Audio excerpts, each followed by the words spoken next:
Awal mula sejarah kereta cepat Indonesia dimulai pada tahun 2008 dalam Festival Pameran Persahabatan Jepang dan Indonesia. Jepang mulai berupaya untuk menggoda Indonesia dengan menawarkan mahakarya kereta cepat mereka yaitu Shinkansen yang mereka miliki kepada pemerintah Indonesia. Tak tanggung-tanggung pada saat itu penawaran Jepang itu satu paket dengan pendanaan melalui pinjaman lunak dari Jepang yang pada saat itu Jepang memberikan penawaran jaringan kereta cepat Jakarta-Surabaya yang membentang sepanjang 735 km. Penawaran Jepang tersebut membutuhkan dana sekitar 50 triliun. Indonesia kemudian membuka opsi rencana membangun jaringan kereta cepat Jakarta-Bandung dengan membuka tender proyek. Pada saat itu Jepang dengan percaya diri akan memenangkan tender tersebut dengan kereta cepat andalan mereka Shinkansen. Kejumawan Jepang itu berubah drastis pada April tahun 2015 ketika Cina juga mengajukan penawaran proyek kereta cepat mereka yang bernama CR bertabuk Fuxiang yang mengandung teknologi lokal Cina yang mereka tawarkan kepada pemerintah Indonesia. Dalam tender tersebut, Jepang dan Cina bersaing secara ketat untuk mendapatkan hati pemerintah Indonesia. Bahkan, persaingan ini untuk memperebutkan proyek kereta cepat Indonesia merupakan bagian dari permainan politik Jepang dan Cina untuk bersaing memperebutkan pengaruh strategis di kawasan Asia Pasifik. Setelah berbulan-bulan konteks tender dilaksanakan, akhirnya pada akhir September tahun 2015, pemerintah Indonesia menjatuhkan pilihan pada produk kereta cepat milik Cina karena penawaran yang diajukan Cina lebih menguntungkan dari sisi keuangan dibandingkan penawaran Jepang. Jepang pun sangat kecewa atas pilihan Indonesia tersebut. Kemenangan Cina dalam tender proyek kereta cepat menjadi tanda keseriusan pemerintah Indonesia yang tidak main-main dalam mewujudkan transportasi modern kereta cepat di Indonesia.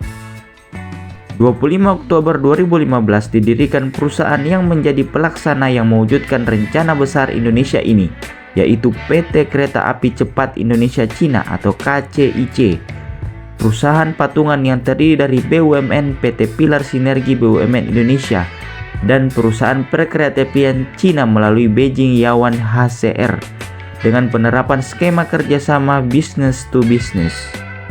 Pada tahun 2016, proyek kereta cepat Jakarta-Bandung ditetapkan sebagai salah satu proyek strategis nasional pemerintah dalam Peraturan Presiden Nomor 3 Tahun 2006 tentang percepatan proyek strategis nasional. Pada tahun yang sama, peletakan batu pertama proyek kereta cepat Jakarta-Bandung oleh Presiden Joko Widodo di Bandung serta Kementerian Perhubungan dan PT KCIC menandatangani kesepakatan perjanjian konsesi proyek kereta cepat Jakarta-Bandung. Tahun 2017, proyek ini mendapat kucuran dana yang luar biasa besar melalui Facility Agreement pembiayaan antara PT KCIC dengan China Development Bank. Penandatanganan kesepakatan ini disaksikan oleh kepala negara oleh kedua belah pihak yaitu Presiden Joko Widodo dan Presiden Xi Jinping. Pada tahun 2020, proyek pembangunan kereta cepat Jakarta-Bandung sudah mencapai 65,70%. Pada tanggal 17 Juni 2022, sebanyak 13 terowongan sepanjang jalur Jakarta-Bandung setelah melalui proses pengeboran yang lama akhirnya bisa tembus semuanya. Hingga akhir Juni tahun 2023, proyek kereta cepat Jakarta-Bandung telah mencapai progres pembangunan 92% dan rencananya akan segera diresmikan pada 17 Agustus 2023 sebagai kado HUT kemerdekaan Indonesia yang ke-78 tahun. Kereta cepat ini memiliki 4 stasiun pemberhentian yakni di Halim, Karawang, Walini, Tegaluar dengan 1 depo yang berlokasi di Tegaluar. Panjang lintasan kereta cepat Jakarta-Bandung adalah 142,3 km dengan lebih dari 80 km menggunakan struktur layang serta melewati 13 terowongan dengan membelah gunung dan pebukitan. Nanti pada saat telah beroperasi secara normal, kereta api cepat ini memiliki kecepatan maksimal 350 km per jam. Dengan kecepatan standar Jakarta-Bandung hanya akan ditempuh dalam waktu yang sangat singkat yaitu 46 menit. Itu sudah termasuk berhenti di setiap stasiun yang dilalui.